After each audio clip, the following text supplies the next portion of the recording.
नमस्कार विद्यार्थियों, मैं डॉक्टर उषा लामरो, सहायक आचार्य इतिहास, राजकीय डूंगर महाविद्यालय बीकानेर से। आज का विषय है इटली के एकीकरण में कावूर की भूमिका।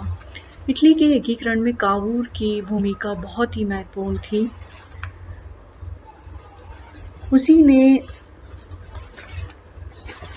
इटली के एकीकरण की प्रक्रिया को ठोस आधार प्रदान किया था। 1852 में सार्डिनिया पिडमोंट के शासक विक्टर इमैनुअल ने उसे प्रधानमंत्री पद पर नियुक्त किया था। वह एक महान देशभक्त था और इटली को स्वतंत्र कर उसका एकीकरण करवाना चाहता था। वह इस बात से भली भांति परिचित था कि इटली का एकीकरण सार्डिनिया पिडमोंट के नेतृत्व में ही संभव है और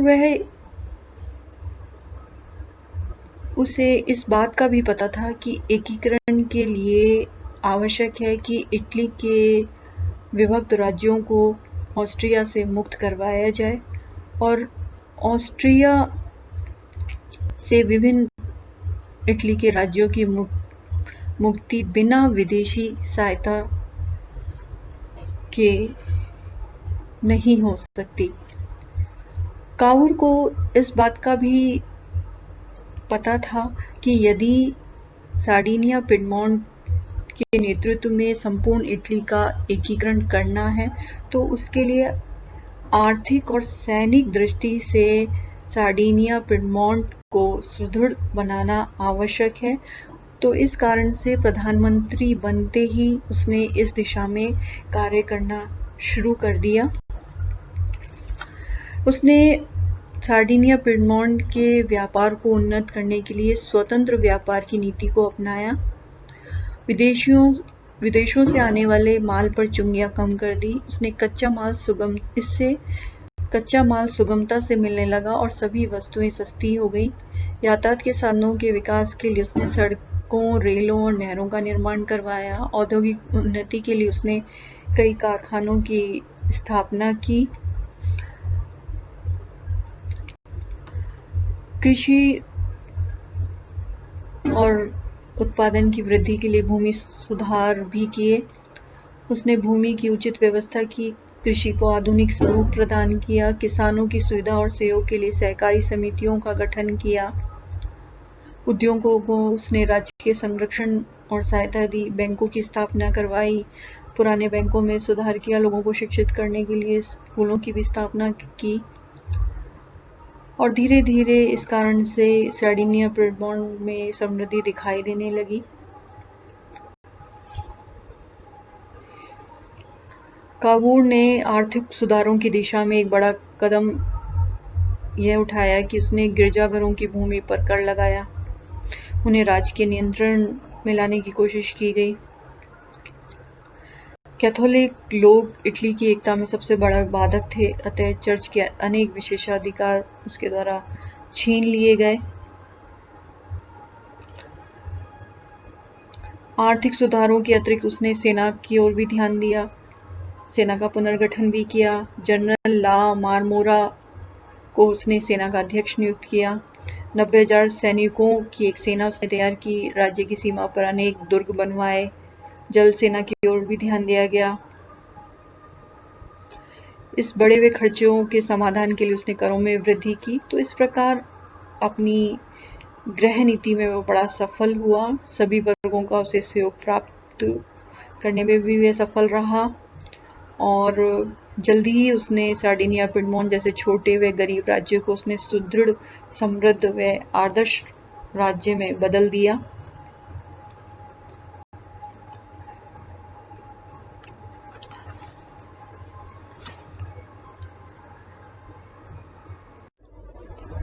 आंतरिक तैयारी पूरी करने के बाद कावूर ने विदेशी नीति में सक्रिय रूप से कार्य करना शुरू किया और इटली के एकीकरण के लिए वे यूरोप में मित्रों की खोज उसने करना शुरू कर दिया, क्योंकि वह जानता था कि अगर इटली के राज्यों को ऑस्ट्रिया से मुक्त कराना है तो उसके लिए विदेशी सहायता की आवश्यकता बढ़ेगी और इस दिशा में उसने फिर कार्य करना शुरू कर दिया और जल्दी ही उसे इस दिशा में सफलता भी मिल गई। जब क्रीमिया युद्ध शुरू हुआ, इस युद्ध में रूस के विरुद्ध फ्रांस व इंग्लैंड ने युद्ध की घोषणा कर दी थी। तो ऐसे समय में कावूर ने सार्डिनिया के सैनिकों को इंग्लैंड और फ्रांस की ओर से लड़ने भेजा और इस युद्ध की समाप्ति के पश्चात इस युद्ध में रूस पराजित हुआ और मार्च 1856 में पेरिस में एक शांति सम्मेलन आयोजित किया गया,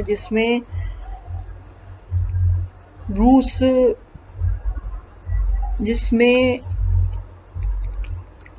कावूर सार्डिनिया पिडमोंट के प्रतिनिधि के रूप में भाग लेने गया और यहाँ उसने अपने आप को स्वयं को समूह इटली का प्रतिनिधि कहा, जो तथ्य के आधार पर गलत था। ऑस्ट्रियन ने भी इसका विरोध किया, लेकिन फ्रांस व इंग्लैंड ने इसका समर्थन किया और इस सम्मेलन में फ्रांस व इंग्लैंड का समर्थन इटली के एकीकरण में कावूर को मिल गया और इसीलिए कहा जाता है कि क्रीमिया के कीचड़ से इटली का जन्म हुआ। इसके बाद कावूर ने फ्रांस के शासक नेपोलियन तृतीय से सहयोग प्राप्त करने की कोशिश की और 1858 में जुलाई में कावूर और फ्रांस के शासक नेपोलियन तृतीय के बीच में पेलोम्बियर्स नामक स्थान पर एक गुप्त समझौता हो गया और इस समझौते के तहत नेपोलियन तृतीय ने भावी ऑस्ट्रिया और सार्डिनिया पिडमोंट के बीच में युद्ध में सार्डिनिया पिडमोंट को अपनी सहायता देना स्वीकार कर लिया और इनके बीच में जब 1859 में युद्ध शुरू हुआ तो फ्रांस ने सार्डिनिया पिडमोंट की सहायता की और इस सहायता के बदले ही इस युद्ध के पश्चात जब विला फ्रैंका की संधि हुई तो इस संधि के तहत ऑस्ट्रिया ने पराजित होकर लोम्बार्डी पर सार्डिनिया पिडमोंट का अधिकार स्वीकार कर लिया। तो इस प्रकार कूटनीति के माध्यम से कावूर फ्रांस के शासक नेपोलियन तृतीय की सहायता प्राप्त करने में सफल हुआ। 1860 में मध्य इटली के परमा मोडेना टस्कनी के शासकों ने भी जनमत संग्रह के माध्यम से सार्डिनिया पिडमोंट के अधीन एकीकरण स्वीकार कर लिया। इस प्रकार वेनिस को छोड़कर संपूर्ण उत्तरी इटली का सार्डिनिया पिडमोंट के अधीन एकीकरण हो गया। अब केवल मध्य इटली में रोम एवं दक्षिणी इटली में नेपल्स व सिसिली का एकीकरण ही बाकी था। दक्षिणी इटली का एकीकरण गैरिबाल्डी की वजह से संपन्न हो पाया। 1861 में विक्टर इमैनुअल द्वितीय को इटली का राजा घोषित किया गया और इसके कुछ दिन बाद ही 1861 में कैवूर की मृत्यु हो गई और वह महान देशभक्त संपूर्ण इटली का एकीकरण देखने को जीवित नहीं रहा।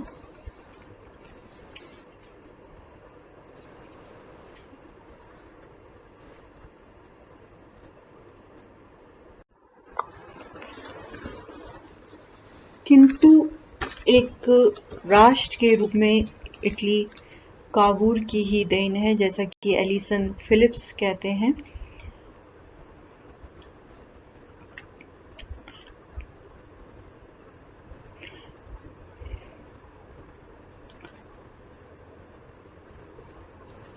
धन्यवाद।